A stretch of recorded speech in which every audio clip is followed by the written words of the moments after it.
जो sir normal trend है, कोई भी बिजनेस अगर शॉप खोल रहे हैं शायद हम, तो ऐसा होता है कि ओपनिंग के डे पे जो भी रिलेटिव्स है, फ्रेंड्स है, वो लोग आएंगे, हम ओपनिंग रखेंगे और फर्स्ट टाइम उन लोगों ने शर्म में या just to make us feel good वो लोग खरीद लेते हैं। पर अगर एक्चुअल कन्वर्जन की बात करें तो ऐसा नहीं होता कि उनकी लॉयल्टी होती है अपने बिजनेस के प्रति। तो उसी दिन का अगर हमको टारगेट रखना है कि शायद मेरी ग्रोसरी का शॉप है फॉर एग्जांपल, और मुझे उस दिन 50,000 का तो सेल्स करना ही है, तो how to be prepared to just reach the sales target on the opening day. आप अपने रिलेटिव्स के बेस पे या फ्रेंड्स के बेस पे या जिन लोगों को भी आप जानते हो उसके बेस पर कोई बिजनेस नहीं कर सकते। एब्सोल्युटली। इनफैक्ट वो लोग आपको बिजनेस में आगे नहीं बढ़ाते हैं बल्कि रोकते हैं। मैं ठीक कह रहा हूँ, गलत कह रहा हूँ? Spot on sir. या उनका काम क्या होता है कि जैसे जो रिश्तेदार होते हैं, जो रिलेटिव्स होते हैं और होते हैं, वो आ करके अपने कमेंट्स दे करके चले जाएंगे आपके घर वालों को। हो सकता है आपको भी ना डायरेक्टली बोले, बट आपके फादर के माइंड में कुछ डाल के चले जाएं, कह रहे ये क्या काम करवा दिया, ये कोई काम है करने वाला, इसमें कुछ नहीं होने वाला। अरे हमारा वो था, उसने भी ऐसे ही किया था, उसका कुछ नहीं हुआ, इसका भी कुछ नहीं होगा। तो उनका क्या काम है? काम खराब करना। तो आप गलत तरह से सोच रहे हो as far as marketing your business is concerned. Okay जी। आपकी विजन ये नहीं होनी चाहिए कि मेरे को एक ही दिन में 50,000 की सेल निकालनी है। एक दिन में चाहे कुछ भी सेल नहीं निकली, क्या फर्क पड़ता है? एक हफ्ते में कुछ नहीं निकली, क्या फर्क पड़ता है? मेन है कि अगले एक महीने में या एक साल में आप क्या करने वाले हो। Okay, that is important. ये अगले 2 साल में क्या करने वाले हो, 3 साल में या 5 साल में, अगर आपका कोई लॉन्ग टर्म प्लान है तो, लॉन्ग टर्म विजन है तो जी। अब वो कैसे होगा? वो रिलेटिव्स के बेस पे तो होगा नहीं, क्योंकि आपकी तरक्की देख करके उनको कौन सा मजा आने वाला है। सोचने वाली बात है। अगर आपके घर में जो गाड़ी खड़ी है वो उनकी गाड़ी से बड़ी है तो उनको खुशी होगी या उनको दुख होगा? अंदर ही अंदर जेलसी होगी, क्योंकि जेलसी हमेशा हमको अपनों से होती है, परायों से थोड़ी होती है। जी। आपको मेरे से जेलसी होती है क्या? नहीं होती। बट यही मैं आपका सगा भाई हूं, तो होगी या नहीं होगी? तो उनके बेस पर कभी भी कोई प्लान मत बनाओ। That plan is bound to fail. तो प्लान कैसे बनाओ कि मैं अपने ग्रोसरी का स्टोर खोल रहा हूं। तो अब ग्रोसरी के इंडिया के अंदर लाखों स्टोर्स खुले हुए हैं। आपका स्टोर उन सब से कैसे अलग होने वाला है? Okay, that needs to be thought about. क्या कुछ अलग है या आप भी वही कर रहे हो जो सब कर रहे हैं? अगर वही कर रहे हो जो सब कर रहे हैं तो कंपटीशन दबा के होने वाला है। और आजकल तो कंपटीशन सिर्फ ऑफलाइन से नहीं है, ऑनलाइन से भी है। आप भी जब कुछ खरीदने जाते हो तो आप ये भी देखते हो कि ऑनलाइन कितने का है, क्या डील मिल रही है, यस, ऑफलाइन कितने का है। तो you need to think about कि भाई मैं क्या अलग करने वाला हूँ। अब वो दिमाग कैसे खुलता है लोगों का? जैसे ज़्यादातर लोग जो बाहर ट्रैवल करते हैं, जैसे आपने भी पढ़ाई बाहर से करी हुई है। जी सर। कहाँ से करी हुई है आपने? I think Australia and UK. हाँ, ऑस्ट्रेलिया से और यूके से करी हुई है। तो वहाँ पे आपने ऐसा बहुत कुछ देखा होगा जो अभी तक इंडिया में नहीं हो रहा है। जैसे इंडिया में जो कॉन्सेप्ट शुरू हुआ है ना 24/7 का, हाँ, कि बहुत सारे ऐसे ग्रॉसरी स्टोर्स खुल गए हैं जो 24 घंटे खुले रहते हैं, यस, या सुबह मान लो 7 बजे से रात को 11 बजे तक खुले रहते हैं। तो ये कॉन्सेप्ट कहाँ से आया? ये आइडिया कहाँ से आया लोगों के माइंड में? कहीं ना कहीं बाहर कोई गया होगा, उसने देखा कि अच्छा वहाँ हो रहा है तो इंडिया में क्यों नहीं हो सकता। यस, तो उन्होंने दिमाग लगाया, यहाँ पे किया, अब वो मॉडल सक्सेसफुल हो गया, क्योंकि अब वो कुछ ऐसा कर रहे थे जो और कोई नहीं कर रहा था। ओके। जब सारे स्टोर बंद हो जाते हैं तब भी कुछ स्टोर्स खुले रह जाते हैं, तो अब उनको एक एडवांटेज मिल गया है। तो that is like a USP, that is called unique selling preposition. जैसे आप अहमदाबाद में रहते हो, राइट? जी। तो आपने कोई ऐसा एरिया चूज किया जहां पर जो लोग हैं वो फाइनेंशियली वेल ऑफ है। जैसे अहमदाबाद में बेस्ट एरिया कौन सा है जहां पे सबसे महंगी प्रॉपर्टी है? सिंधु भवन रोड। सिंधु भवन रोड, जी, राइट? ये एरिया आप कह रहे हो मोस्ट प्राइम लोकेलिटी है वहाँ की। तो उसके आसपास में देखो जो ग्रॉसरी स्टोर्स खुले हुए हैं वो क्या कर रहे हैं, किस तरह से कर रहे हैं। तो हो सकता है वहाँ पे आपको एक बहुत बड़ा गैप नज़र आएगा कि वो लोकेलिटी तो ऐसी है जहाँ पर एक से बढ़कर एक घर है, हर घर में एक से बढ़कर एक गाड़ियाँ हैं।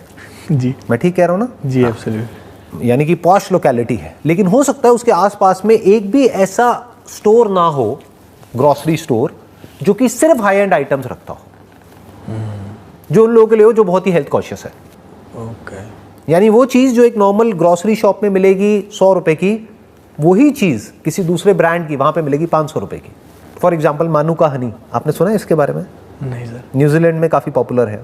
वो हनी छोटी सी डब्बी होती है, वो 2-3 हज़ार रुपये से शुरू होती है और 10,000 रुपये तक जाती है हनी, जो वैसे कितने का मिलता है, 100-200 रुपये का। यस। तो वो कौन खरीदेगा?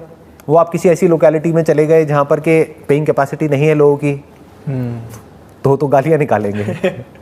वो कहेंगे क्या पागल बनाने के लिए दुकान खोल ली है। बट देयर आर लोकेलिटीज़ जहाँ पर वो कहेंगे आपके पास बेस्ट क्या है वो दिखाओ मुझे तो। क्योंकि जो बंदा 50 लाख की गाड़ी रख सकता है, क्या वो 5,000 का हनी नहीं खरीद सकता अपनी हेल्थ के लिए? एब्सोल्युटली। तो इस तरह के प्रोडक्ट्स आप वहाँ पे रखोगे। वो प्रोडक्ट्स कहाँ से आएंगे? आपको बाहर से इंपोर्ट करने की जरूरत नहीं है। देयर आर इंपोर्टर्स जो बाहर से इंपोर्ट करते हैं, उन इंपोर्टर्स से आप डायरेक्टली ले लोगे। हो सकता है इसमें इन्वेस्टमेंट उससे कम हो जो आप सोच रहे हो।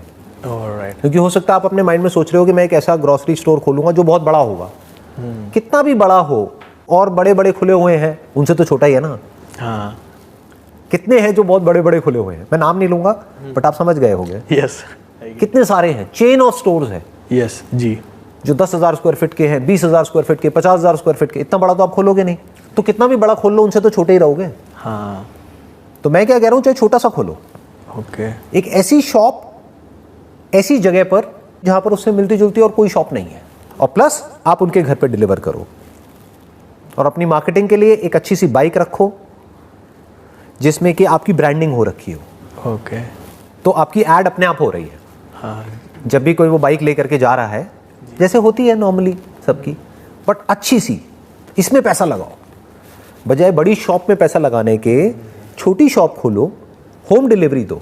जी लेकिन जो छोटी शॉप भी आप बना रहे हो वो अच्छी सी बनाओ, बिल्कुल। क्योंकि वहाँ पे प्रोडक्ट प्रीमियम है, तो देखने में वो शॉप प्रीमियम होनी चाहिए। तो बड़ी शॉप खोल करके उसमें 20 लाख रुपए इंटीरियर में लगाने से अच्छा आप छोटी शॉप खोलो और उसमें 10 लाख रुपए इंटीरियर में लगाओ। ओके। आप समझ गए मेरी बात, मैं क्या कहना चाह रहा हूँ? जी सर। इस तरह से समझ पा रहे हो ना? हाँ, बीइंग स्पेसिफिक।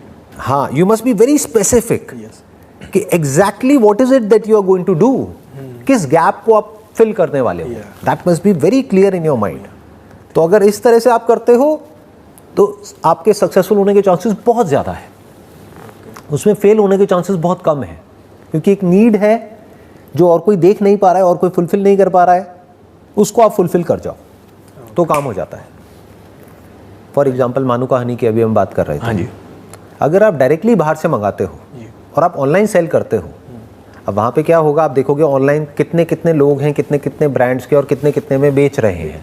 अब आप क्या करोगे, ईमेल्स डालोगे किसको, न्यूजीलैंड में जो कंपनीज हैं जो इस तरह का हनी बनाती हैं, तो आप देखोगे इंडिया में इन 3 कंपनीज के तो हनी हैं, बट बाकी के 10 ब्रांड्स हैं वहाँ पर जिनका कोई हनी नहीं है। आप उन 10 ब्रांड्स को अप्रोच करोगे, क्योंकि इन 3 ही का अगर आपने निकाल दिया तो अव्वल तो there is a strong possibility कि जो ये 3 ब्रांड्स आपको दिख रहे होंगे अमेजोन पे, फ्लिपकार्ट पे, इनका कोई ना कोई एक्सक्लूसिव एग्रीमेंट होगा इन कंपनीज के साथ में। यस। तो वो कंपनीज आपको एंटरटेन ही नहीं करेगी। नहीं या तो हो सकता है कोई चौथी, 5वीं या 6ठी, 7वीं कोई कंपनी हो क्या सकता है, होंगी। जी। बाकी की जो नीचे की 10 कंपनियां हैं, हाँ। वो वेट कर रही होंगी कि वो किसी तरह से अपने प्रोडक्ट को इंडिया में मार्केट कर सके, इंट्रोड्यूस करिए। बट कोई इंडिया से उनको अप्रोच ही नहीं कर रहा है। सब उसी टॉप 3 में फोकस्ड है। और इंडिया के लिए क्या टॉप 3 और क्या टॉप 10? अगर मैं कोई XYZ ब्रांड का नाम आपको बताता हूं वहां का, आपको कैसे पता कि वो ब्रांड वहां का नंबर 1 है, नंबर 2 है, नंबर 10 है? हाँ, जो पिक्चर हम समझे मेरी बताएंगे बात? वही दिखेगी। How do people know in India कि which is the best brand of New Zealand? तो अगर आप नंबर 10 वाले ब्रांड को भी अप्रोच करते हो जिसकी क्वालिटी अच्छी है लेकिन ब्रांड नेम इतना स्ट्रांग नहीं है, तो हो सकता है वो आपको और सस्ते में दे दे, जिसको और लोग जो ऑनलाइन बेच रहे हैं मान लो 4,000 रुपए का, उसको आप 2,000 में बेच दो। इसको बोलते हैं मार्केट डिसरप्शन, कि आपने पूरी की पूरी मार्केट को डिसरप्ट कर दिया। अब वो लोग हिल जाएंगे, वो कहेंगे ये क्या हो रहा है कि जो चीज़ हम 4,000 की बेच रहे हैं वो कोई और आ गया है जो 2,000 में बेच रहा है, और फिर भी आप 1,000 रुपये कमा रहे हो उसमें, क्योंकि पीछे से आपको मान लो 700-800 रुपये का पड़ रहा है। तो अब इसमें क्या चाहिए आपको? इसमें आपको सीखना पड़ेगा कि अमेजोन पे या फ्लिपकार्ट पे या कहीं पर भी मार्केटिंग कैसे करते हैं। जी। मतलब वहां पर भी आप एड्स रन कर सकते हो। समबडी सर्चिंग फॉर हनी और मे बी ऑर्गेनिक हनी या मानुका हनी, तो आपकी ऐड आएगी। ऐड में पैसा लगाओ और पैसा कमाओ। बिजनेस करना वैसे सही बता रहा हूँ बहुत आसान होता है, बट थॉट प्रोसेस की सारी प्रॉब्लम है। ऐसे बहुत सारे एजेंट्स हैं जिनका काम ही यही है। वो क्या करेंगे, आपने उनको बताया कि मेरे को इस कंपनी से, एक बार आपकी डील फाइनल हो गई ऑनलाइन, मान लो ईमेल के थ्रू, फिर आपने इस कंपनी को बोल दिया, इस एजेंट को बोल दिया कि अब मेरे को इतनी क्वांटिटी यहाँ से यहाँ पर चाहिए, तो बाकी सारा काम उनका है, उनकी हेडेक है। अच्छा, वो अपना कुछ कमीशन लेंगे थोड़ा बहुत बीच में, और आपका प्रोडक्ट आपको मिल गया।